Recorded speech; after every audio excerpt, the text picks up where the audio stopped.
Ma'am, does breastfeeding help with postpartum? Yes, early breastfeeding initiation. Breastfeeding से क्या होता है? Uterus contract करता है. जी ma'am. Basically, so that's a very good idea to initiate breastfeeding early. That helps the uterus to contract. It's a very good idea. Definitely, yes. It's a very important point. सुनेंगे नहीं. Hello. Yes. Hello, ma'am. Hanji. Yeah, I don't understand about that. You had put the Follies in the saline and insert inside. That I really didn't understand. Not much. Can you repeat? Yeah, I can. So basically, क्या करना है आपने? हमारा main idea है कि uterus को compress करना है. एक तो होता है कि हम यूट्रस को बाहर बाय मैनुअली कर दें, फेस के अंदर डायरी एंटीरियर फॉरनिक्स में उसको पकड़ लिया हमने और तो दबा के रखा. दूसरा, जैसे हम पहले जमाने में पैकिंग करते थे ना, कि यूट्रस को अंदर तक पैक कर दिया ग्रीन शीट से या मॉप से प्रेशर देने के लिए, तो उसी तरीके का कॉन्सेप्ट है कि आपने एक बलून लिया. Condom here is the balloon basically. तो आपने फोलीज का जो टिप होती है उसके आगे स्ट्रिंग से उसको बांध दिया, ताकि जो भी है तुम पानी अंदर डाल रहे हो वो लीक ना करे. तो उसके बाद जैसे कभी कभी जब अगर मान लो ब्लैडर इंजरी होती है, तो हम ब्लैडर फुल करते हैं ना, जिस तरीके से मिथिलिन ब्लू लगा करके चेक करने के लिए फोलीज को क्लैंप कर देते हैं, ताकि जितना फ्लूइड, अगर नॉर्मल फोलीज कैथेटर में क्या होता है, अगर आपने यूरिनरी ब्लैडर में डाला फोलीज कैथेटर तो सारा यूरिन बाहर आता रहता है, मगर आप उसको फोलीज को अगर क्लैंप कर दोगे तो अंदर इकट्ठा होता रहता है, फिर वो बाहर नहीं आएगा. So here what you are doing is you are clamping the outlet of Foley's, और सेलाइन को आपने पूरा का पूरा उस फोलीज के थ्रू जाने दिया, और फोलीज के आगे एक कॉन्डोम लगा हुआ है, और वो कॉन्डोम यूट्रस के अंदर है ना. सो जब सेलाइन, अब वन वे ट्रैफिक होगा सेलाइन का, कि सारा कॉन्डोम में भरता जा रहा है सेलाइन और बाहर नहीं आ पा रहा है. तो 300 to 500 ml ऑफ सेलाइन जब वो कॉन्डोम डिस्टेंड हो जाएगा तो यूट्रस की वॉल्स के साथ जाके चिपक जाएगा, तो उसको मैकेनिकली कंप्रेस कर देगा. ये बिल्कुल बेसिक मैकेनिकल कंप्रेशन का एक क्रूड तरीका है. You get it? हेलो, समझ आया आपको? हेलो. हाँ मैम, थैंक यू. हाँ जी. Anything else? I think ma'am can now go ahead with the next topic. Okay, then I'll take leave, Mahima, because my patient is in labor. She's Yes. going to deliver. Thank you so much, dear. Thank you. Thank you. Thank you, ma'am. Okay, bye-bye. Thank you, ma'am. Thank you, ma'am. Very nice explanation.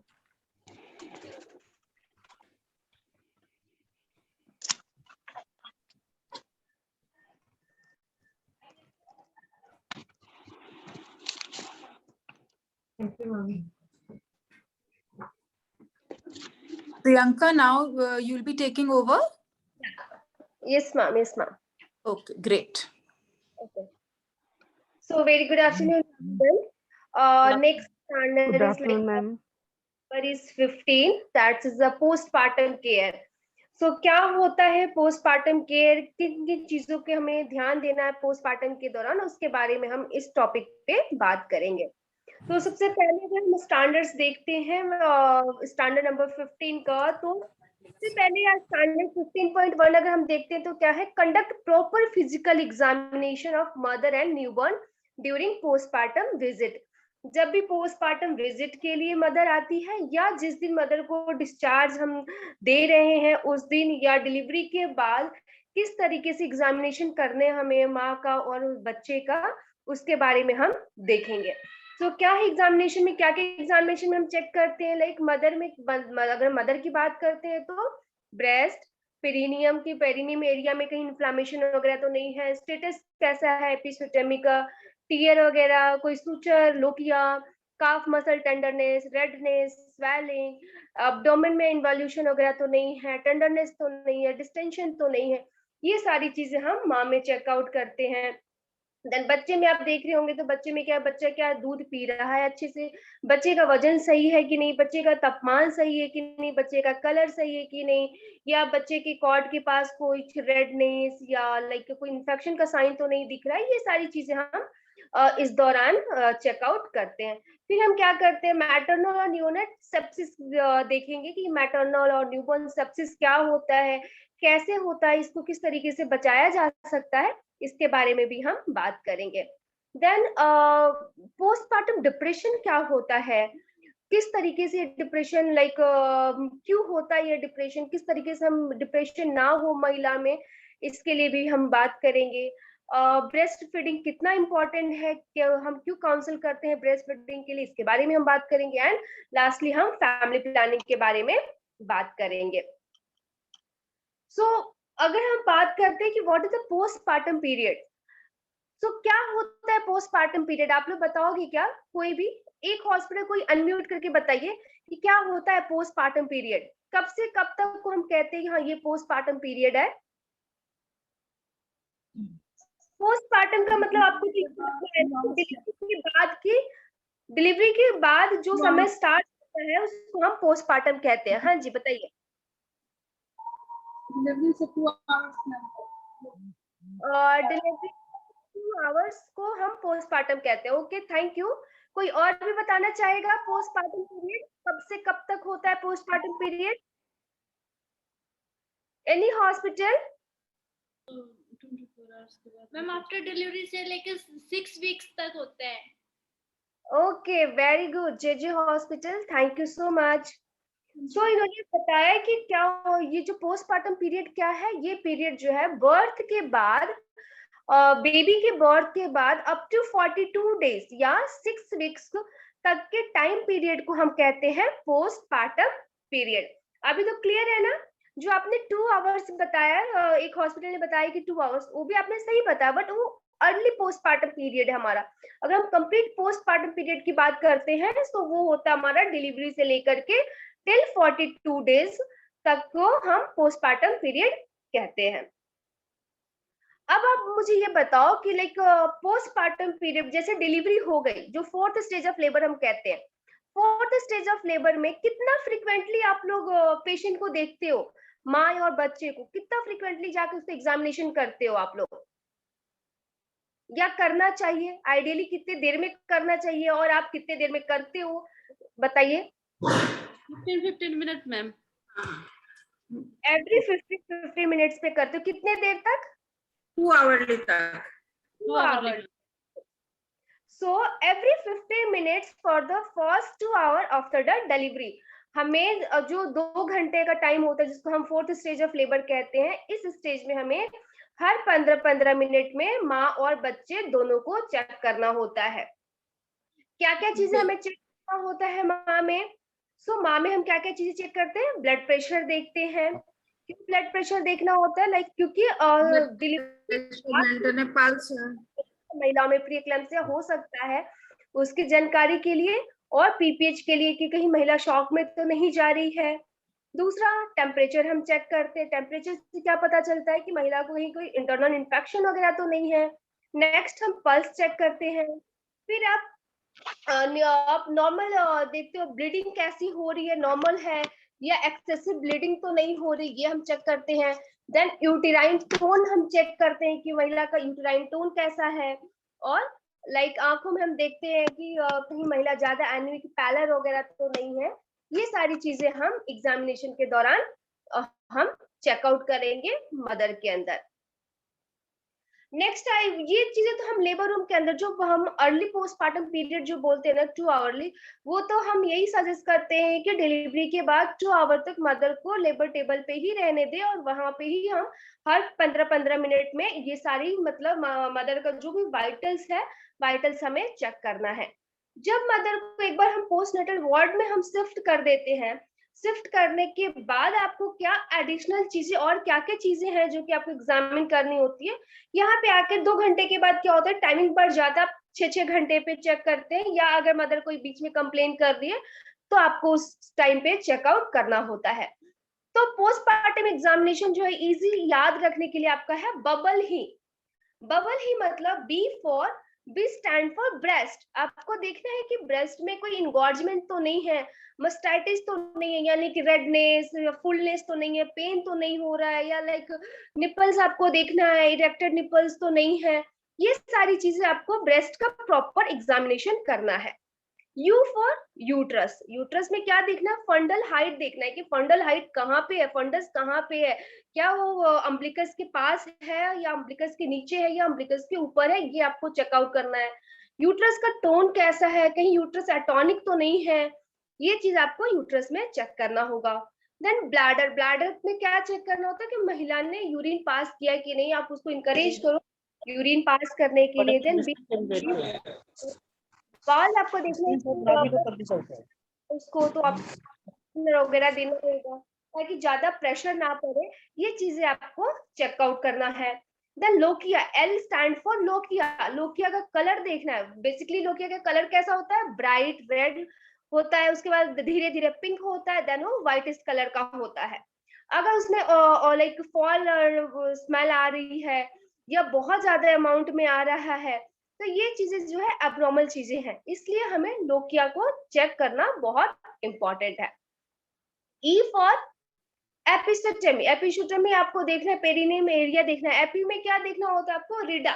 रिडा मतलब are for redness, कि जहां पे आपने AP दी रखी है वहां पे redness तो नहीं है, स्वेलिंग तो आपको नहीं दिख रही है, एडिमा तो नहीं है, काइमोसिस तो वहां पे नहीं है, या फिर आपको कोई डिस्चार्ज तो नहीं हो रहा वहां पे, या हेमाटोमा तो नहीं बना हुआ है। ये आपको एपिस्टोटमी दिए हुए एरिया में आपको चेक करना होता है ड्यूरिंग पोस्टपार्टम एग्जामिनेशन। ही stand for H for women sign. Women sign आपको देखना है मदर में। Then E for emotional status आपको देखना है, लाइक कि महिला लाइक पोस्टपार्टम डिप्रेशन में तो नहीं है, या साइकोसिस तो महिला में नहीं हो रहा है। ये चीजें लाइक उसको जब आप बात उससे करोगे उसके बाद तो उसके बिहेवियर से आपको इस चीज को पता करना होगा, उसके इमोशनल स्टेटस को।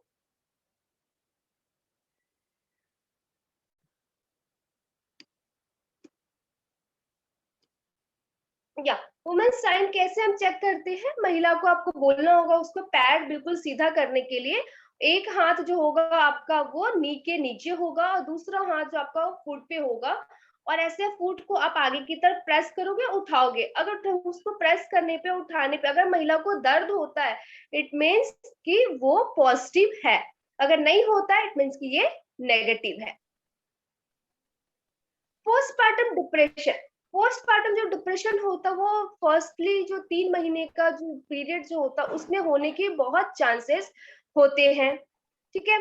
सो उसको टाइमली हमें डायग्नोज करना बहुत इंपॉर्टेंट है, लाइक उसकी क्या हिस्ट्री, बेस्ड ऑन उसकी हिस्ट्री और सिम्टम्स वगैरह देख के आपको टाइमली उसको हमें चेक करना होता है, और इमोशनल सपोर्ट वगैरह आपको देना पड़ता है। लेकिन डिप्रेशन किस तरीके से आपको पता चलेगा? मोस्टली क्या होता है डिलीवरी के बाद लाइक महिला को इनसिक्योरिटी की फीलिंग होती है, या फुल टाइम उसको लाइक टीयरनेस, जब भी हर बात छोटी बात या बड़े बात उसको रोना आता है, या उसको इस बात का टेंशन रहता है अगर मान लीजिए कि बच्चा उसका अगर समय से या मतलब कम वजन का है। यस, सो उसको ये रहता है कि अरे मेरा बच्चा बहुत कमजोर है, तो वो ये सोचती है कि बच्चे को क्या खिला दे क्या पिला दे ताकि बच्चा तुरंत उसका मोटा हो जाए। सो ये सारी चीजें कैसे हमें पता चलता है? जब हम उससे बात करते हैं, उसकी थोड़ी सी क्लोजली उसकी एक्टिविटीज को हम मॉनिटर करते हैं। इसलिए डिस्चार्ज के टाइम पे भी हम घर वालों को बताते हैं कि पोस्टपार्टम डिप्रेशन के बारे में, कि किन किन चीजों पे उनको ध्यान देना है, माँ के हरकतों पे, कि माँ किस तरीके से अपने बेबी को लाइक केयर कर रही है। समटाइम कुछ कंडीशन में क्या होता है कि माँ बच्चे को अपने पास रखना नहीं चाहती है, उसको इनसिक्योरिटी फील होता है कि बच्चे के आने की वजह से उसका लाइक वैल्यू थोड़ा सा कम हो गया है। तो ये सारी चीजें जो है डिप्रेशन और साइकोसिस के साइन एंड सिम्टम्स है, तो इसको टाइमली हमें आइडेंटिफाई करना होता है, और उसका प्रॉपर मैनेजमेंट, जो प्रॉपर मैनेजमेंट क्या होता है हमारा बेसिकली इमोशनल सपोर्ट जो है, इमोशनल सपोर्ट फैमिली मेंबर्स या हॉस्पिटल में, हम हॉस्पिटल से ही स्टार्ट करते हैं उनको इमोशनल सपोर्ट वगैरह देने का। नेक्स्ट है हमारा मैटरनल सेप्सिस। सेप्सिस क्या होता है? सेप्सिस से आप लोग क्या समझते हो? क्या है सेप्सिस?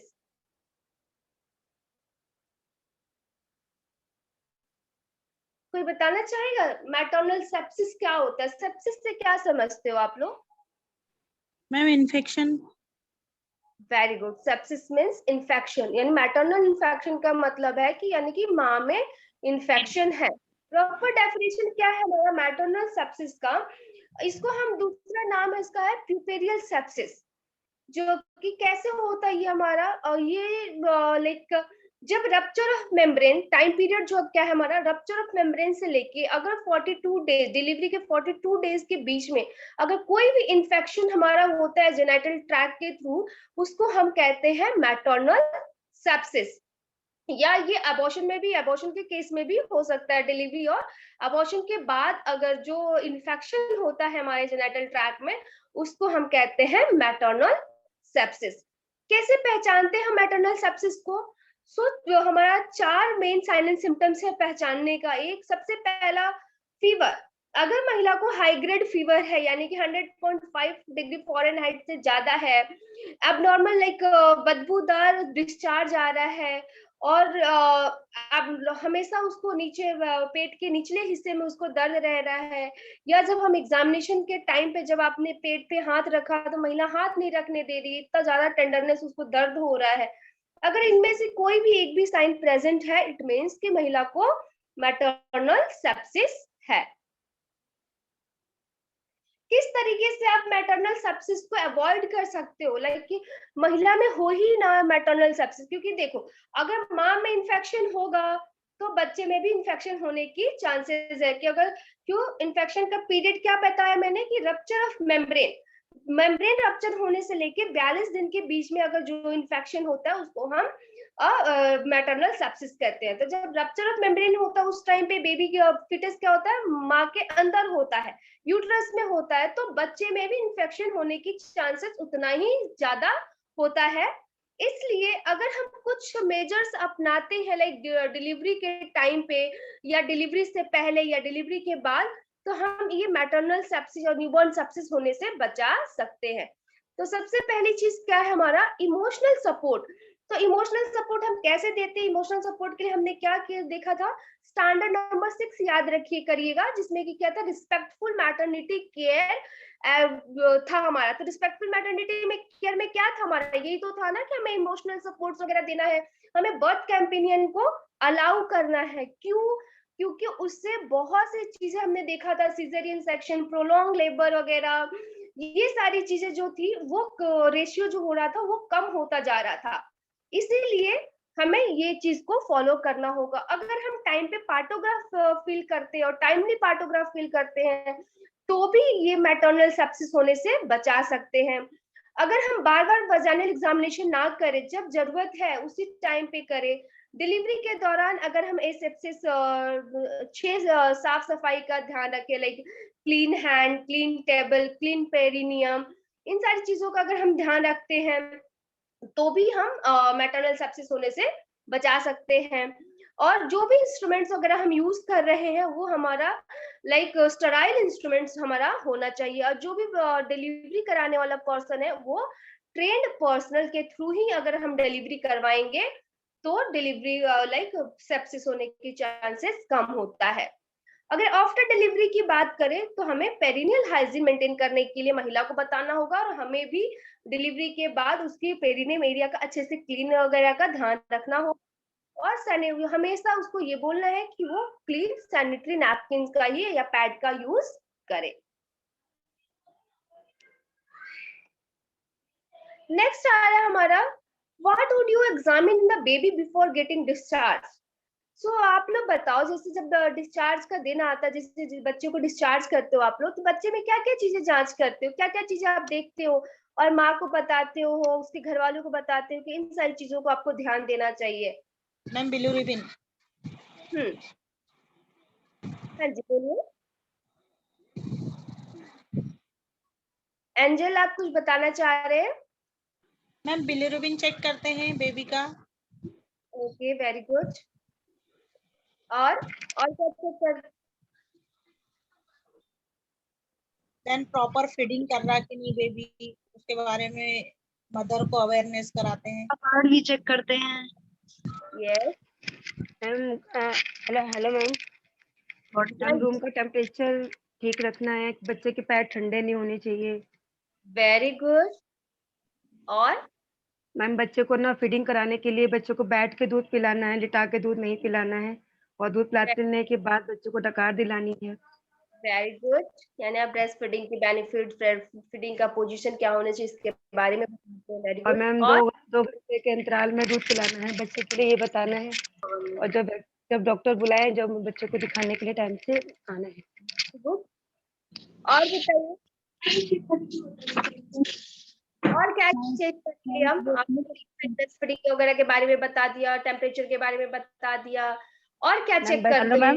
बच्चे की कॉर्ड के हाइट वेट देखनी है, ध्यान रखना है। वैक्सीनेशन करवानी है। Very good. और मैम बच्चे की कॉर्ड केयर कैसे करनी है वो देखना है। केयर के बारे में बताते हैं, कॉर्ड देखते हैं। Very good. और मैम घर में अगर किसी को खांसी जुकाम बुखार हो, उसको बच्चे से दूर रखना है। बच्चे को जॉन्डिस तो नहीं है।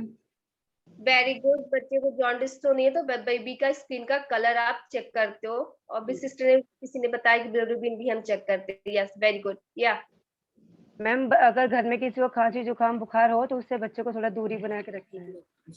Okay, thank you so much. So हम लोग क्या क्या बच्चे में एग्जामिनेशन करते हैं? बच्चे का क्राई देखते हैं कि बच्चा कहीं ज्यादा रो तो नहीं रहा, बच्चे का टेम्परेचर कैसा है, बच्चे का पल्स, बच्चे का रेस्पिरेटरी रेट, यानी कि कंप्लीट वाइटल्स हम बच्चे का चेक करते हैं। फिर बच्चे में फीडिंग देखते हैं कि बच्चा फीड कर पा, बच्चे का swallowing and sucking and swallowing reflex check करते हैं कि बच्चा क्या दूध खींच पा रहा है, और अगर खींच पा रहा है तो क्या उसको गुटक पा रहा है, पी पा रहा है कि नहीं। ये भी चीजें हम उसमें चेक करते हैं। फिर आप लोगों ने जैसे बताया कि इन्फेक्शन की साइन कैसे होगा, लाइक कि कॉर्ड के पास आप चेक करते हो कि कॉर्ड के पास कोई रेडनेस वगैरह तो नहीं है, या कॉर्ड से ब्लीडिंग तो नहीं आ रही है। ये चीजें हम चेक करते हैं।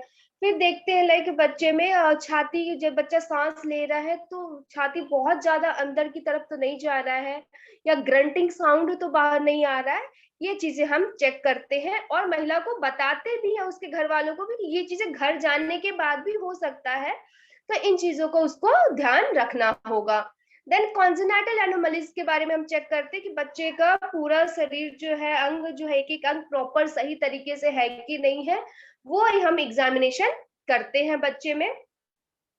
सो ऑलरेडी आप लोगों ने ये सारी पार्ट्स हम लोगों को अच्छे से बताया, और ये जो भी चीजें है वो हम घर जाने के बाद भी महिला को बोलते हैं कि अगर इनमें से कुछ भी होता है तो तुरंत उसको अस्पताल आके दिखाना होगा। अब बच्चे में इन्फेक्शन ना हो उसके लिए हम क्या क्या काम करोगे आप, जैसे डिलीवरी के टाइम पे या डिलीवरी के बाद, ताकि बच्चे में इन्फेक्शन ना हो? बताइए। मैम हाइजीन मेंटेन करेंगे। ओके, हाइजीन मेंटेन करेंगे। किसका? मदर का? मदर देन बेबी दोनों ma'am, surface area. Okay very good. अगर हम डिलीवरी के टाइम पे मदर का अगर हाइजीन वगैरह मेंटेन करते हैं तो बच्चे में भी होने की चांसेस कम होगी। अगर होने के बाद बच्चे का मेंटेन करते हैं तो बच्चे में भी इन्फेक्शन होने की चांसेस कम होगी। Very good. और बताइए, और ऐसे क्या काम करते हैं आप लोग लेबर रूम में? जब डिलीवरी कराते हो तो बहुत चीजों को ध्यान देते हो ना डिलीवरी कराते वक्त, क्योंकि आपको मालूम है कि अगर माँ में होगा तो बच्चे में भी होने की चांसेस है, या बच्चा हो गया है तो बच्चे को किस तरीके से हमें बचाना है। जैसे कि मैम कुछ भी आर्टिकल अगर हम यूज करते हैं तो वो क्लीन होना चाहिए। क्लीन नहीं, स्टराइल होनी चाहिए। जो भी इंस्ट्रूमेंट्स हम यूज करते हैं डिलीवरी के दौरान वो हमारा स्टराइल होना चाहिए। अगर मान लीजिए कि हमें कैसे मैनेज करना है कि अगर माँ में ही, माँ को इन्फेक्शन है, जैसे मैंने बताया कि माँ में अगर इन्फेक्शन है तो हमें बच्चे को, जब अगर बच्चा पैदा हो रहा है तो हमें प्रोफाइलैक्सिस के उस पे हमें बच्चे को एंटीबायोटिक्स देने की जरूरत होती है। हमें एंटीबायोटिक्स बच्चे को दे देना चाहिए अगर इन्फेक्टेड, अगर मदर को ही सेप्सिस था और सेप्सिस के दौरान अगर बच्चा पैदा हुआ है। दूसरा कि अगर हम पार्टोग्राफ, अगर डिलीवरी के टाइम पे अगर पार्टोग्राफ का यूज अगर आप करते हो तो माँ में भी इन्फेक्शन नहीं होगा। अगर माँ में इन्फेक्शन नहीं होगा तो बच्चे में भी इन्फेक्शन होने के चांस कम होंगे, बच्चे में भी इन्फेक्शन नहीं होगा। पीवी एग्जामिनेशन अगर हम लिमिट कर देते हैं, 6 क्लींस को अगर हम मेंटेन करते हैं, कॉर्ड ड्राई करते, कॉर्ड के ऊपर अगर हम कुछ भी नहीं लगाना है, हमें कॉर्ड को ड्राई रखना है, अननेसेसरली कोई इंटरवेंशन नहीं करना है, लाइक जैसे कि हम हर बच्चे में अगर सक्शन करते हो आप लोग, तो इस चीज को अवॉइड करना है कि जिसे जरूरत हो उसे ही सक्शन करना है। जब भी कोई भी प्रोसीजर करने जा रहे हो आप, तो हैंड हाइजीन मेंटेन करना है। बच्चे को जितना जल्दी हो सके जन्म के बाद हमें तुरंत उसको ब्रेस्ट फीडिंग कराना है, और सिर्फ उसको माँ का ही दूध पिलाने के लिए हम बोलेंगे, माँ का ही दूध पिलाना है। कोई प्री लैक्टेंस वगैरह नहीं देना है, जैसे लोगों का होता है ना कि बच्चे के जन्म के बाद तुरंत कहीं पे शहद पिलाई जाती है, कहीं पे चीनी का घोल को पिलाया जाता है। तो एएनसी के टाइम के दौरान ही आपको इन सारी चीजों के लिए काउंसल करना होगा, क्योंकि at the time of delivery अगर आप तुरंत मना करते हो किसी को भी, नहीं आप ये नहीं कर सकते हो, तो लाइक इमोशनली थोड़े से भी हर्ट होते हो लोग, मतलब सबका होता है कि नहीं मेरा ट्रेंड है, मैं इसको फॉलो करूंगी या करूंगा। इसके लिए हमें ये सारी चीजों का प्रीलैक्टल फीड के बारे में, एक्सक्लूसिव ब्रेस्ट फीडिंग के लिए, इसलिए हमें एएनसी से ही इसके बारे में काउंसलिंग करना होता है।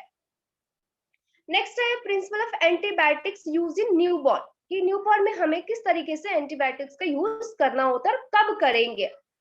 तो अगर हमें 3 क्लिनिकल साइन, अगर बच्चे में न्यूनेटल सेप्सिस का कोई साइन दिखता है तो हमें एंटीबायोटिक्स का यूज करना है। वो साइन क्या हो सकता है कि बच्चे का टेम्परेचर बढ़ा हो सकता है, बच्चे के शरीर पे 10 से ज्यादा दाने हो सकते हैं, या बच्चे के क्वाड के पास रेडनेस या पस आ सकता है। अगर कोई भी 3 अगर क्लिनिकल साइंस अगर दिख रहा है तो हमें एंटीबायोटिक्स का यूज करना है। या इन केस अगर बच्चा इन्फेक्टेड सेप्सिस, मैटरनल सेप्सिस वाले मदर के थ्रू पैदा हुआ है, तो उस बच्चे को भी हमें प्रोफाइलैक्सिस के तरीके पे हमें उसे एंटीबायोटिक्स देना है।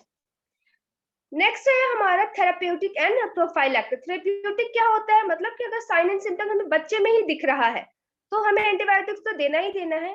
प्रोफाइलैक्टिक क्या है कि बच्चे में साइन एंड सिम्टम्स नहीं दिख रहा है, लेकिन जिस रास्ते से वो आया है उस रास्ते में इन्फेक्शन था, तो हो सकता है बच्चे को हो जाए, तो उससे बचाने के लिए जो हम एंटीबायोटिक्स देते हैं उसको हम प्रोफाइलैक्टिक बोलते हैं।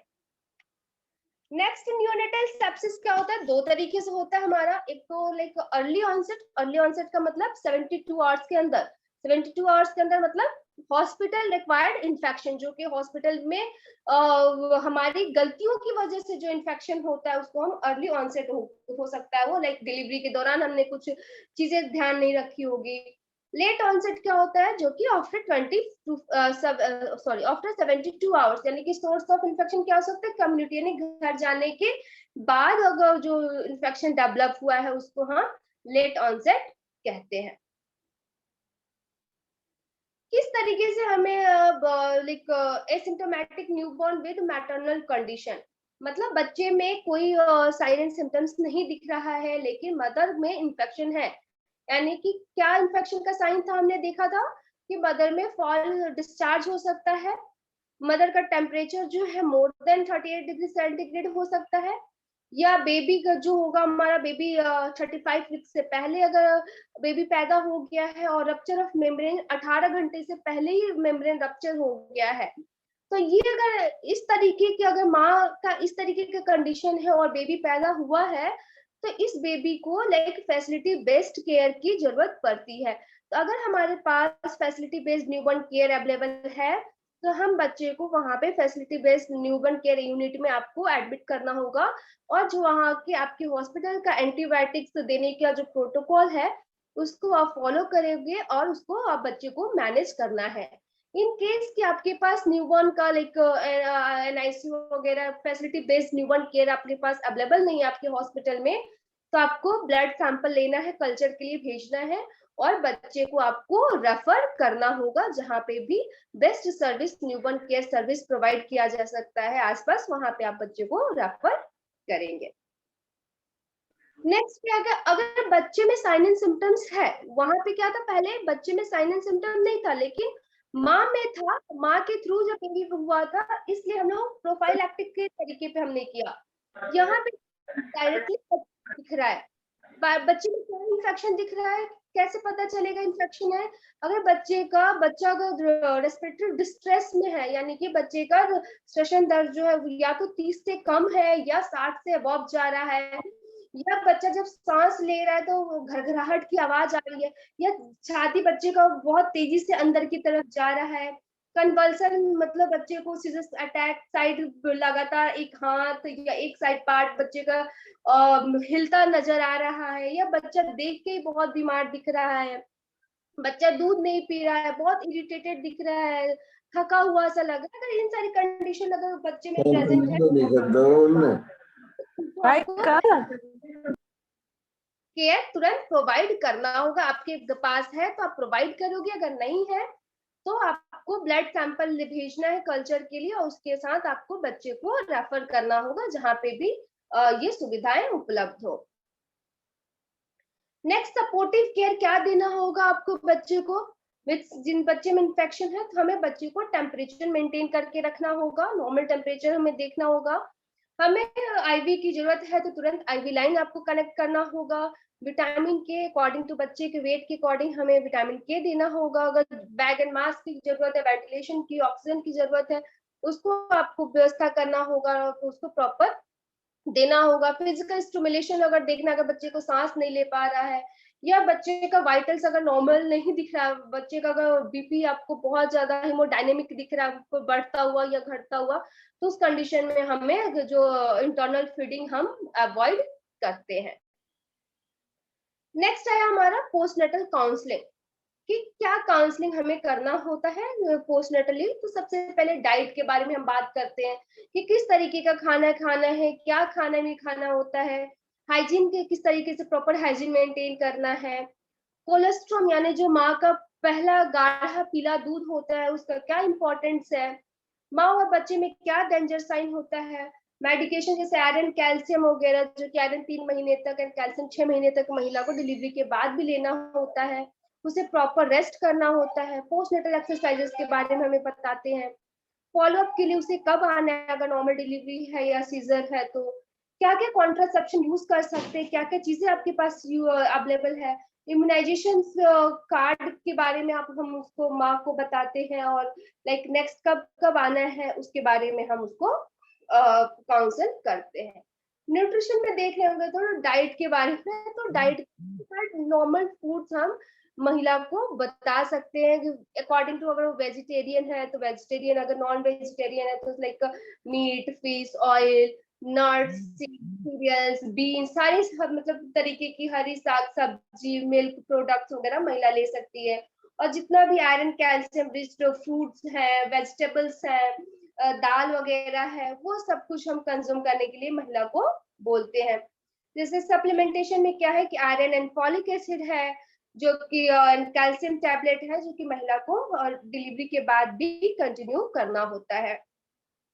हाइजीन में उसको अपने हाथों का ध्यान रखना है कि हमेशा हाथ धोना है, जब भी बेबी को है उस टाइम पे, या जब भी वॉशरूम वगैरह यूज कर रहे हैं उस टाइम पे भी हैंड वॉश का ध्यान रखना है। पेरिनल पैड चेंज करके हर 4 से 6 घंटे के बीच में उसको पेरिनल पैड चेंज करना है।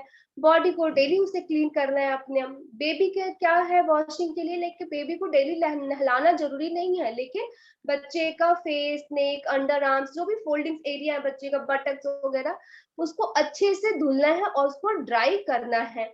बच्चे को हमेशा वार्म मेंटेन करके रखना है। ध्यान देना है कि बच्चे को ठंडी ना लगे, यानी कि बच्चे का सर और पैर हमेशा कवर होना।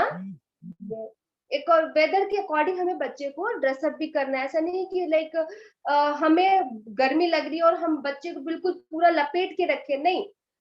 जब आपको गर्मी लग रही है मीन्स कि बच्चे को भी तो गर्मी लग रही है। एक अगर नॉर्मल बात करें ना, तो अगर जैसे हम लोगों को हल्का हल्का लग रहा है ना, पसीना टाइप का निकल रहा है, वो टाइप उस तरीके का टेम्परेचर जो होता है वो बच्चे के लिए बिल्कुल रिक्वायर होता है। तो उस तरीके का मतलब उतना टेम्परेचर मेंटेन करके उसको घर में भी रखना है। नेक्स्ट है मेंस्ट्रुअल हाइजीन के बारे में हम उसको बताएंगे।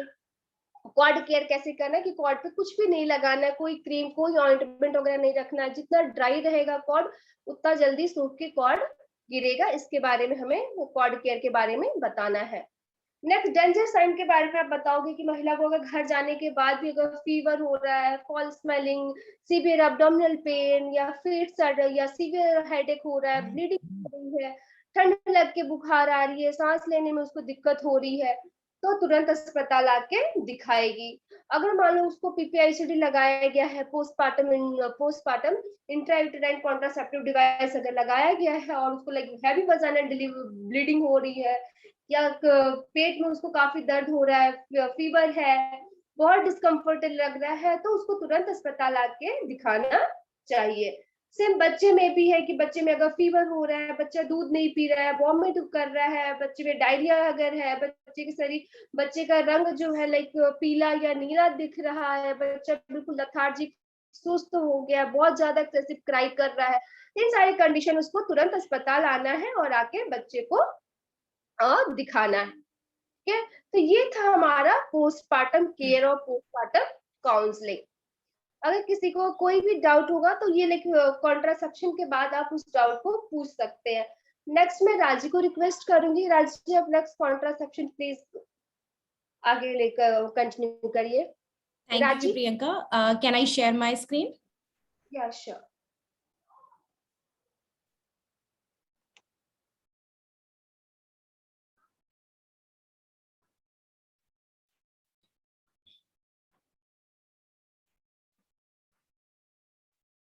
Thank you Priyanka. नेक्स्ट मेरा टॉपिक है कॉन्ट्रासेप्टिव। ठीक है, तो फैमिली प्लानिंग के बारे में हम बात करेंगे इसमें। तो कोई मुझे बता सकता है कि फैमिली प्लानिंग में हम क्या फायदा है इससे? फैमिली प्लानिंग करने से कोई फायदा है? Yes ma'am. यस, बताइए।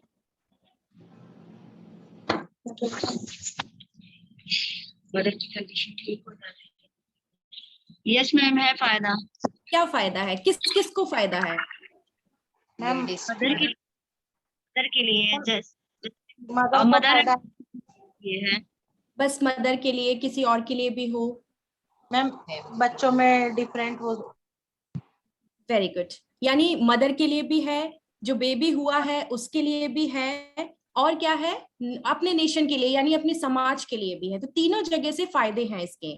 ठीक है, तो अब हम देखेंगे कि रिटर्न टू फर्टिलिटी यानी मदर दोबारा कब माँ बन सकती है। जैसे कि ब्रेस्ट फीडिंग ना कराने पे, बिल्कुल ब्रेस्ट फीडिंग नहीं करा रही है, वो पूरा टॉप फीडिंग के ऊपर बच्चा डिपेंड है, या ब्रेस्ट फीडिंग या टॉप फीडिंग दोनों ही करा रही है, ब्रेस्ट फीडिंग भी चल रहा है, टॉप फीडिंग भी चल रही है, उसमें कब उसकी रिटर्न टू फर्टिलिटी कब वापस आएगी। या एक्सक्लूसिव ब्रेस्ट फीडिंग है, यानी पूरे टाइम वो दिन में भी और रात में भी सिर्फ माँ अपना ही दूध पिला रही है बच्चे को, तो वो कब उसकी मतलब वो फिर से कब माँ बन सकती है, तो उसके बारे में हम डिस्कस करेंगे। ये हमारा एक चार्ट जिसके अंदर हम देखते हैं कि रिटर्न टू फर्टिलिटी कब आती है, यानी दोबारा माँ कब बन सकती है। जैसे कि यदि मदर पूरा एक्सक्लूसिव ब्रेस्ट फीडिंग करा रही है, यानी 6 महीने तक अपना ही दूध माँ पिलाती है, दिन में भी और रात में भी, तो 6 महीने के बाद वो फिर से प्रेग्नेंट हो सकती है।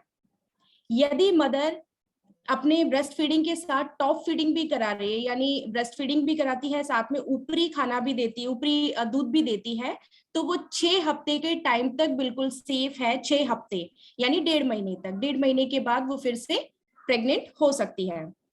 यदि मदर अपना दूध बिल्कुल भी नहीं पिलाती है, सिर्फ टॉप फीडिंग के ऊपर ही अपने बच्चे को डिपेंड करे हुए है, तो उसका टाइम पीरियड होगा 4 हफ्ते, यानी 1 महीने के टाइम के बाद, 1 महीने के बाद उसको फिर से मेंसेस स्टार्ट हो जाएंगे और फिर से प्रेग्नेंट हो सकती है। नेक्स्ट है एबॉर्शन। एबॉर्शन होने के 11 दिन के बाद वो फिर से प्रेग्नेंट हो सकती है। तो यहाँ पे ये बताया जा रहा है कि प्रेग्नेंट वुमेन के मेंसेस आने से पहले ही रिटर्न टू फर्टिलिटी कब उसकी फिर से वो कब से माँ बन सकती है, उसके बारे में हमने डिस्कस किया।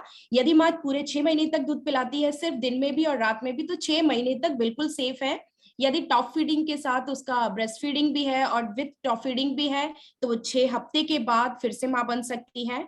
और यदि वो पूरा टॉप फीडिंग के ऊपर डिपेंड है, तो 4 हफ्ते के बाद यानी 1 महीने के बाद, और एबॉर्शन के 11 दिन के बाद वो फिर से माँ बन सकती है, यानी पीरियड्स के स्टार्ट हो सकते हैं। तो हम यहाँ पे देखते हैं कि मेथड्स कौन कौन से हैं कॉन्ट्रासेप्शन के। तो सबसे पहला है इमीडिएट। ठीक है, मतलब डिलीवरी के बाद या सिजेरियन सेक्शन के बाद इमीडिएट कौन कौन से हम कॉन्ट्रासेप्टिव डिवाइस यूज कर सकते हैं। तो सबसे पहले हमारा PPIUCD। PPIUCD का मतलब पोस्टपार्टम इंट्रायूट्राइन कॉन्ट्रासेप्टिव डिवाइस।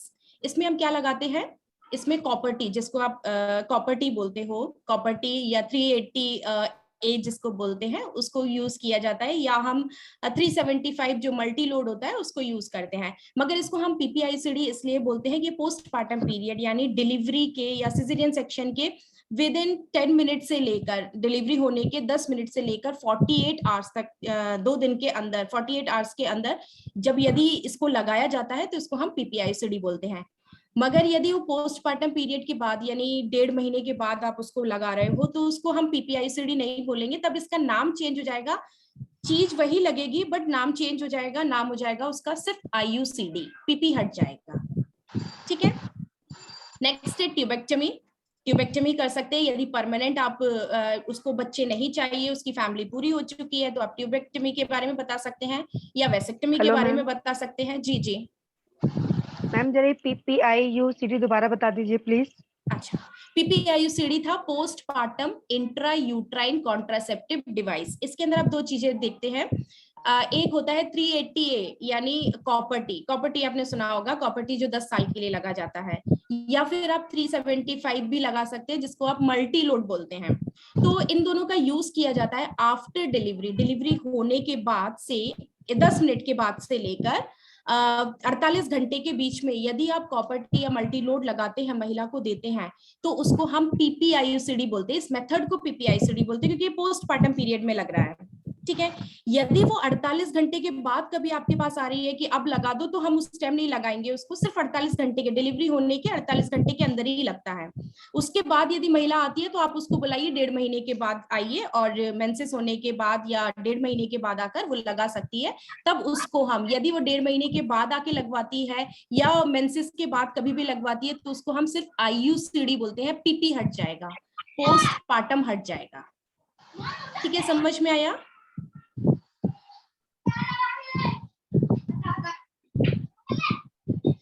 जिसने पूछा था उसको समझ में आया? Yes ma'am, thank you ma'am. Okay okay okay. Next है हमारा ट्यूबेक्टमी, वेसेक्टमी और लैम्प विधि। कोई मुझे बता सकता है लैम्प विधि क्या होता है? लैम्प सुना हो आपने कभी? ये एक नेचुरल मेथड होता है, नेचुरल विधि होती है लैम्प विधि। सुना होगा आप लोग ने, कभी सुना हो लैम्प विधि? किसी ने भी सुना हो? Lactational amenorrhea lactational amenorrhea method. Very good, lactational amenorrhea method. इसमें क्या होता है, यदि माँ 6 महीने तक अपना ही दूध बच्चे को पिलाती है, दिन में भी और रात में भी, ऊपर का कुछ भी नहीं पिलाती है, यानी टॉप फीडिंग कुछ भी नहीं चलता है, तो वो 6 महीने तक बिल्कुल सेफ है। ठीक है, 6 महीने तक उसको कोई मेंसेस नहीं आएंगे, वो बिल्कुल सेफ है। तो इस मेथड को हम लैम्प विधि बोलते हैं। तो इसके अंदर 3 क्राइटेरिया होती है। पहली चीज, आपका जो मदर का जो बच्चा होगा वो 6 महीने से छोटा होना चाहिए। 6 महीने तक माँ क्या करेगी, अपना ही दूध दिन में भी और रात में भी अपना ही दूध पिलाएगी। और तीसरा क्या होता है, एमिनोरिया। एमिनोरिया का मतलब, एमिनोरिया मीन्स, एमिनोरिया मीन्स क्या होता है? Absence of period ma'am. Very good, periods miss रहते हैं। ठीक है, पीरियड्स नहीं आते हैं। तो इसमें 3 क्राइटेरिया होता है लैम्प विधि में। एक होता है, पहली चीज होती है बच्चा जो होता है 6 महीने से छोटा होता है। दूसरा जो होता है वो 6 महीने तक सिर्फ अपना ही दूध पिलाएगी, दिन में भी और रात में भी। और तीसरा क्या होता है, एमिनोरिया होता है, यानी उसको पीरियड्स मिस होते हैं।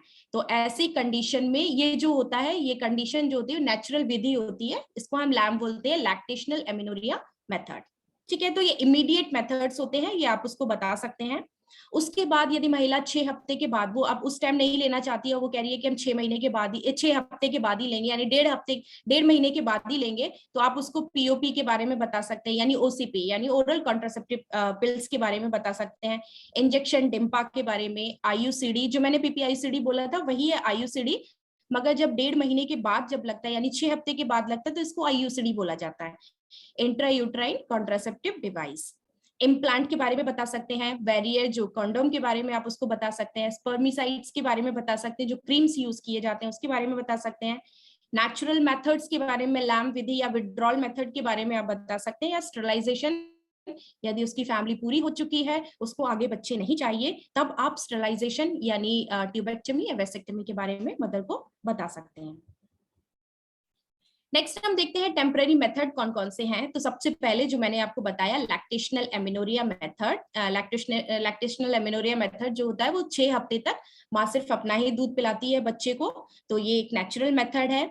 दूसरा है इंट्रा यूट्राइन कॉन्ट्रासेप्टिव डिवाइस, जिसमें आपको मतलब कॉपर टी यूज किया जाता है, मदर को कॉपर टी यूज किया जाता है, या आप मल्टीलोड भी यूज करते हैं। मल्टीलोड आपका 3 से 5 साल के लिए रखा जाता है, और कॉपर टी जो होता है वो 10 साल के लिए सेफ होता है, तो इसका यूज कर सकते हैं। इसके बारे में आप उनको बता सकते हैं। इंजेक्शन डिम्पा के बारे में आप बता सकते हैं, ये आपको हर एक 3-3 महीने में लगाया जाता है, तो इसके बारे में आप बता सकते हैं। इसमें प्रोलॉन्ग एमिनोरिया हो जाता है, ठीक है, मेंसेस नहीं आते हैं, और 1 साल तक, या जिस दिन ये बंद करती है, मतलब फिर इंजेक्शन बंद कर दी थी उसके बाद से मेंसेस स्टार्ट हो जाते हैं, फिर से वो रिटर्न टू फर्टिलिटी उसकी वापस आ सकती है। कंडोम के बारे में आप बता सकते हैं, या ओरल कॉन्ट्रासेप्टिव पिल्स के बारे में उसको मदर को काउंसिल कर सकते हैं। नेक्स्ट है आपका परमानेंट मेथड। परमानेंट मेथड आप जब भी मदर को काउंसिल करेंगे जब उसकी फैमिली पूरी हो चुकी होगी और उसको आगे बच्चे नहीं चाहिए होंगे, तब आप परमानेंट मेथड के बारे में बताएंगे। ट्यूबेक्टमी जो फीमेल को किया जाता है, और वेसेक्टमी जो कि मेल को किया जाता है। तो ट्यूबेक्टमी आफ्टर डिलीवरी से लेकर वो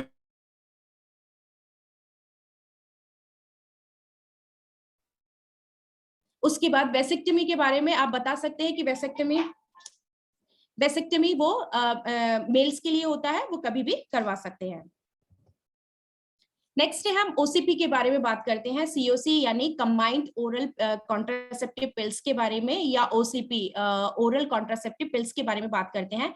तो ये जब मदर को मेंसेस आती है, मदर के मेंसेस के 5वें दिन से स्टार्ट किया जाता है, हर एक दिन एक पिल लेना होता है।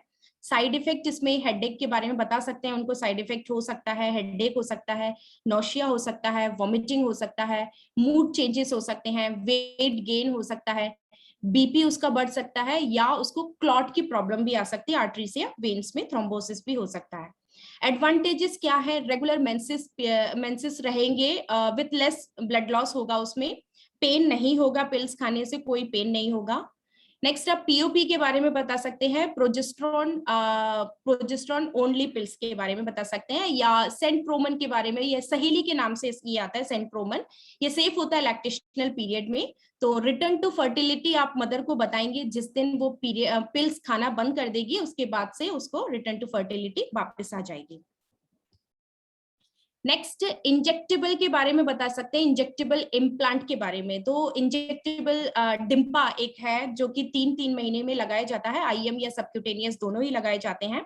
तो इसमें आप प्रॉब्लम्स के बारे में बता सकते हैं कि ब्लीडिंग इरेगुलर हो सकते हैं, हेडेक हो सकता है, डिजीनेस चक्कर आ सकते हैं, एब्डोमिनल डिस्कम्फर्ट हो सकता है, मूड चेंजेस होते हैं, और ब्रेस्ट फीडिंग में कोई साइड इफेक्ट नहीं होता है। रिटर्न टू फर्टिलिटी जब ये बंद कर देगी, मतलब डिम्पा बंद कर देगी, उसके 6 महीने या 1 साल के बाद उसको फिर से रिटर्न टू फर्टिलिटी वापस आ सकती है। नेक्स्ट आप इम्प्लांट के बारे में बता सकते हैं। तो इम्प्लांट जो होता है एक स्मॉल प्लास्टिक रॉड होती है, फ्लेक्सिबल रॉड होती है, जो कि अपर आर्म में लगाया जाता है अंडर स्किन के अंदर, तो वो 3 से 5 साल के लिए सेफ होता है, तो इसके बारे में भी आप बता सकते हैं। नेक्स्ट है आईयूसीडी। तो जैसा कि मैंने आपको पीपीआईयूसीडी के बारे में बताया था, वही है आईयूसीडी, चीज एक ही चीज लगाई जाती है। तो पोस्टपार्टम पीरियड में यदि आप लगाते हैं तो उसको आप पीपीआईयूसीडी बोलेंगे, postpartum intra uterine contraceptive device, और यदि आप 1.5 महीने के बाद या मेंसेस के बाद मदर को लगाते हैं तो उसको आप आईयूसीडी बोलेंगे, इंट्रायूट्राइन कॉन्ट्रासेप्टिव डिवाइस। तो इंसर्शन का टाइम जो है 3 टाइम होते हैं, प्लीज म्यूट कर लीजिए। पोस्टपार्टम पीरियड में जब आप लगाते हैं तो उसको आप पीपीआईसीडी बोलते हैं। 6 हफ्ते के बाद यदि मदर को आप बुलाकर उनको इंसर्ट करते हैं कॉपर टी या मल्टी लोड, तो आपको उसको आईयूसीडी बोलना है, वो जो मेथड होगा वो आपका आईयूसीडी होगा। या ड्यूरिंग मेंसेस के टाइम पे भी लग सकता है, मदर कभी भी लगवाना चाहती है तो मेंसेस के बाद 5 से 7वें दिन मेंसेस खत्म होने के उस टाइम बुलाकर उसको इंसर्ट किया जा सकता है। तो ड्यूरेशन जो होता है सेफ होता है ये 5 साल के लिए। तो 3 से 5 साल आप मल्टी लोड के बारे में बताएंगे, इसको मल्टी लोड कहा जाता है, और ये होता है कॉपर टी के शेप में होता है, ये कॉपर टी होता है जो कि 10 साल के लिए सेफ होता है। तो साइड इफेक्ट इसमें क्या है, प्रोलॉन्ग हैवी मेंसेस हो सकते हैं, ये आप पहले ही बताएंगे, कभी कभी पेट में दर्द भी होता है। तो कुछ कुछ मिथ्स होते हैं, कुछ कुछ भ्रांतियां होती हैं इसमें। तो ये भ्रांतियां ये है कि यदि महिला को पहले से ही आप बताएंगे कोई इन्फेक्शन है, जेनाइटल कोई भी ट्रैक्ट इन्फेक्शन है, तो वो ना लगवाए इसे, तो इससे और भी PID हो सकता है उसे। अदरवाइज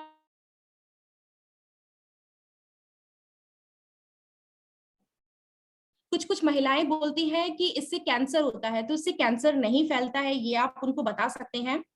पेन नहीं होता है, कोइटिस के समय कोई पेन नहीं होता है, उसके बारे में आप बता सकते हैं।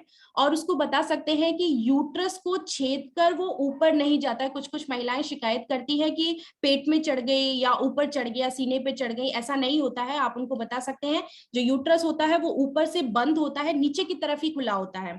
तो यदि ये खिसकेगा या निकलेगा वहां से, यूट्रस में आपने इंसर्ट किया वहां से निकलता है, तो ये सीधे नीचे ही जाएगा, ऊपर की तरफ को नहीं चढ़ेगा। तो ये कुछ कुछ भ्रांति है जो आप उसको काउंसिल करके उनको लगा सकते हैं। नेक्स्ट है बैरियर। बैरियर में कौन कौन से आते हैं, जैसे कि कंडोम है, डायफ्राम है या सर्वाइकल कैप है। तो इसका एडवांटेजेस क्या है, कोई भी साइड इफेक्ट नहीं होता है, मगर किसी किसी ह्यूमंस में लेटेक्स का जो एलर्जी होती है, जो रबर जो बनता है जिससे ये चीज बनती है, प्रोडक्ट बनता है, उस चीज की एलर्जी हो सकती है।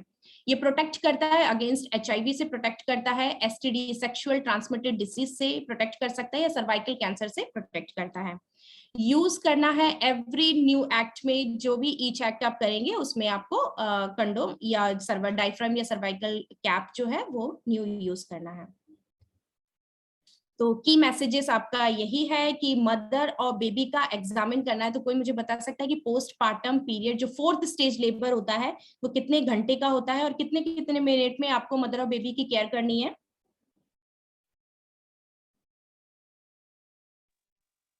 अवस्था होता है कि हिम्मत से करनी होती है। Very good. 2 घंटे का होता है और हर 15-15 मिनट में आपको मदर और बेबी की दोनों की केयर करनी होती है। तो मदर्स में भी आपको केयर करनी है, vital sign, physical examination, general, breast का, उसका एब्डोमेन का, उसका इन्वॉल्यूशन हुआ कि नहीं यूट्रस का, पेरिनियम का और लोचिया का उसका देखना है। नेक्स्ट बेबी का देखना है, बेबी की क्राई एक्टिविटी कैसी है, टेम्परेचर, उसकी सकिंग कैसी है, कलर कैसा है, रेस्पिरेटरी रेट कैसा है, आइस कैसा है, यानी उसका पूरा जो भी आपका स्ट्रक्चर है उसका, उसको कोई कंजेनाइटल एनोमली तो नहीं है, उसका वेट कैसा है, ये सारी चीजें आपको उसमें नोट डाउन करना है। मदर और फैमिली मेंबर्स को फैमिली प्लानिंग के बारे में भी बताना है, क्योंकि 2 बच्चों के बीच में कितने साल का अंतर जरूरी होता है? 5 years। यस, 3 to 5 years का कम से कम अंतर होना चाहिए 2 बच्चों के बीच में। तो आप फैमिली प्लानिंग मेथड्स के बारे में बताएंगे, मगर स्टरलाइजेशन जो परमानेंट मेथड है वो तभी आप उनसे बोलेंगे जब उनकी फैमिली कंप्लीट हो चुकी होगी और उनको आगे बच्चे नहीं चाहिए होंगे, तभी आप ट्यूबेक्टमी या वेसेक्टमी के बारे में बताएंगे। Over to Priyanka. Thank you so much Raje. Ma'am किसी को लाइक PPH में, पोस्टपार्टम केयर में, फैमिली प्लानिंग में कोई भी डाउट है तो प्लीज आप अभी पूछ सकते हैं। वैसे मैंने आज का फीडबैक लिंक जो है चैट बॉक्स में डाल दिया है, व्हाट्सएप पे भी मैं फीडबैक लिंक हेलो आपको। मैम। हेलो हाँ मैम। जी। हाँ, एक डाउट है मैम। किसी को ना डिलीवरी के बाद जो पीरियड नहीं आता है ना, and she gets pregnant उसके बाद वो प्रेग्नेंट होता है, उसका ये क्या कारण से होता है? without period. I mean soon after delivery, maybe 3 महीने 5 महीने में भी डिलीवरी हो जाती है, supposed to have a period, but period नहीं आता है, वो प्रेग्नेंट हो जाती है। What I mean, what is the, कहाँ पे फेलियर है उसका? Did you got? Yes like आपका क्वेश्चन यही है ना कि लाइक कुछ महिलाएं ऐसी शिकायत लेके आती हैं कि लाइक उनको डिलीवरी के बाद पीरियड्स नहीं आया। हाँ जी हाँ। और वो सेकंड बेबी कैरियर, फिर प्रेग्नेंट हो जाती हूँ विदाउट पीरियड। यस, उसमें यही है कि उनसे सबसे पहले आप उनसे ये पूछना है कि उनकी वो जो ब्रेस्ट फीडिंग करा रही थी, ब्रेस्ट फीडिंग कैसी थी उनकी, मतलब उन्होंने पूरा एक्सक्लूसिव ब्रेस्ट फीडिंग कराया कि नहीं, 6 महीने तक पूरा दिन में भी और रात में भी मदर को, मतलब बच्चे को फीडिंग कराया कि नहीं, वो आप पहला पूछ सकते हैं। दूसरी चीज आप पूछेंगे कि मदर ने अपने ब्रेस्ट फीडिंग के साथ ही साथ टॉप फीडिंग भी साथ में रखा था कि नहीं। यदि उसने टॉप फीडिंग साथ में रखा था तो 4 हफ्ते के बाद यानी 1 महीने के बाद उसका ओव्यूलेशन स्टार्ट हो जाएगा, और ओव्यूलेशन स्टार्ट होने के बाद वो कभी भी कंसीव कर सकती है। जी अभी बताया था आपने. Yeah. हाँ तो Yeah, but वो sometimes she don't use the top feed either. Then she get pregnant. So is where yes she सबसे gap. पहले आपको, हाँ यस सबसे पहले आप उनसे अपनी क्वेरी पूछ लीजिए कि वो कैसा मतलब फीडिंग कैसा करा रही थी. अच्छा. एक्सक्लूसिव ब्रेस्ट फीडिंग था कि टॉप फीडिंग के साथ भी था, कि वो बिल्कुल पिलाती ही नहीं थी, अपना दूध पिलाती नहीं थी, पूरा टॉप फीडिंग के ऊपर डिपेंड थे. तो उससे आप अपने क्वेरी को सॉल्व कर सकते हैं. Okay. So one thing more can we ask? Yes, One thing, yeah, one thing is, Maladi, we used to know Maladi and now Saheli. So what's the difference between Maladi and Saheli? Just we learn about Saheli also. सहेली Saint क्रोमन. Yes सहेली में progesterone होता है. Progesterone जो होता है ना, ovulation को प्रिवेंट करता है, या एंडोमेट्रियम जो होता है, एंडोमेट्रियम जो यूट्रस का जो एंडोमेट्रियम होता है उसकी लाइनिंग को थिनिंग करता है. तो प्रोजेस्ट्रॉन जो होता है लैक्टेशनल पीरियड में भी बहुत सेफ होता है. और जो माला डी है, माला डी हम लोग प्रेफर करते हैं कि 6 हफ्ते के बाद ही 6 हफ्ते या 6 महीने के बाद ही उसको स्टार्ट करते हैं. Yes Priyanka. Yes, right. Thank you, ma'am. Hello madam. Yes हम नॉर प्लांट वगैरह यूज कर रहे हैं आजकल इंडिया में कहीं. इम्प्लांट प्लास्टिक रॉड वाला. यस करते हैं. दिल्ली में होता है. एक्चुअली मैंने पिछले बारी मेरी कुछ फैसिलिटीज के स्टाफ ने बोला था कि उनके हॉस्पिटल में लगा जाता है. Okay, that's good. Is it expensive? Because everybody can afford it. Sorry मुझे प्राइजेस का नहीं पता. No, but about. मैं कंफर्म करके आपको प्रियंका से कंफर्म करके बताती हूँ. Because when we asking mother, we advising mother, so usually they ask, then they go if they can afford. So we must know which is convenient for them or not. Okay, thank you. Okay, I'm ये not plant वगैरह का, डिम्पा वगैरह का क्या है private and government का, वो उसका हम करके आपको मैम अपडेट कर देंगे मैम. ग्रुप में भी भी मैम. Okay ma'am. ये जो है इम्प्लांट्स वगैरह का क्या प्राइजेस है गवर्नमेंट में या प्राइवेट हेल्थ सेक्टर में.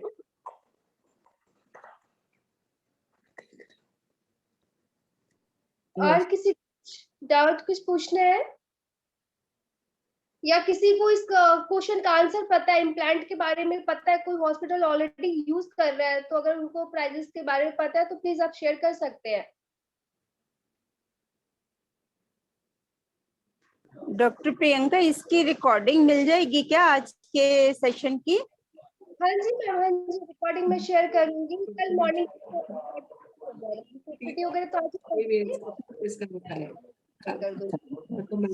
डबल है. एक बार पूछ लो कंफर्म हो जाएगा ना. नहीं एक बात और पूछ लो उसमें. आप कुछ पूछना है किसी को?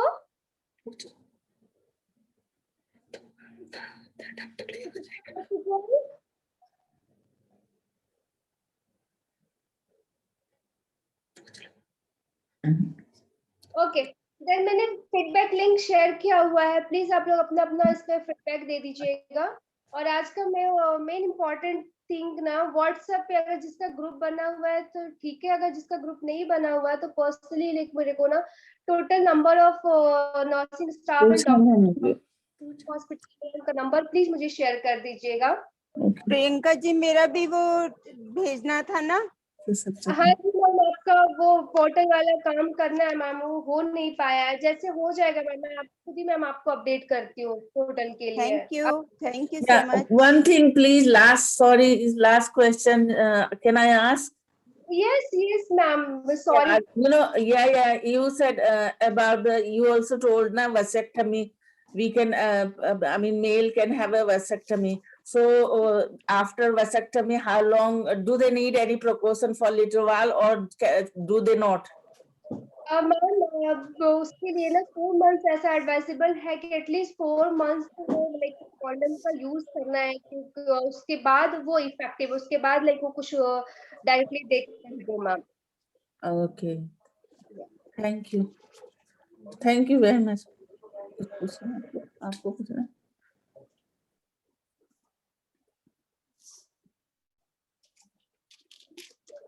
होप करती हूँ कि आप सब लोगों की जो भी ट्रेस वगैरह के बारे में हमने बात किया था, आप लोगों ने बनाया होगा। सिर्फ MKW हॉस्पिटल है जिन्होंने 7 ट्रेस एंड हैंड वॉशिंग का वीडियो बना के दिया था। क्योंकि कोई भी हॉस्पिटल इस तरीके का कोई भी एक्टिविटीज आप लोग नहीं शेयर करते ग्रुप में।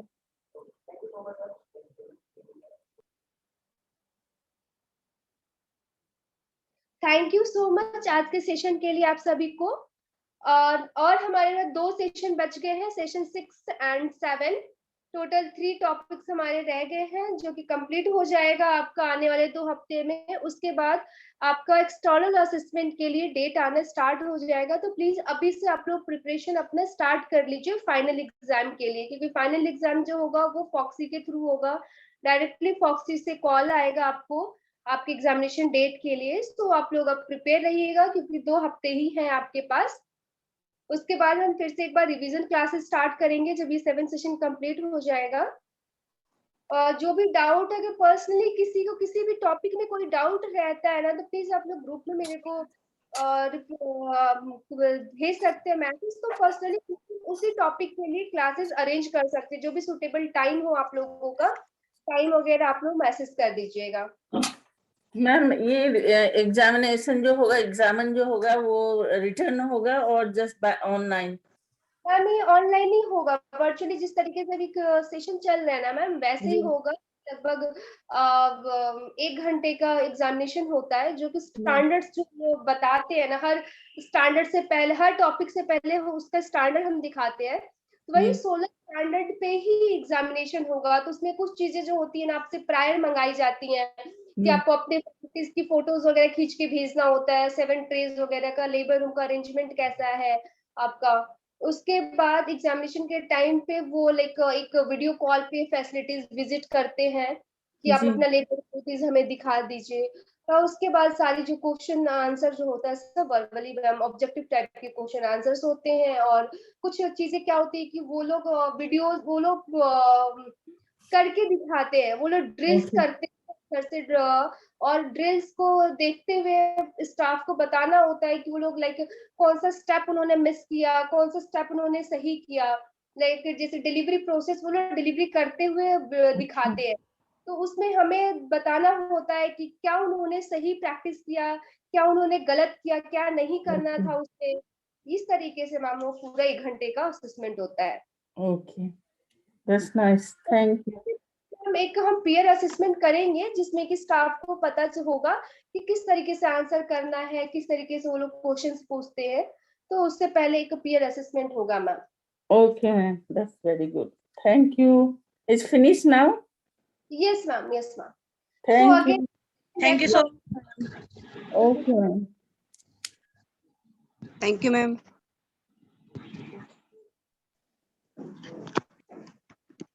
संडे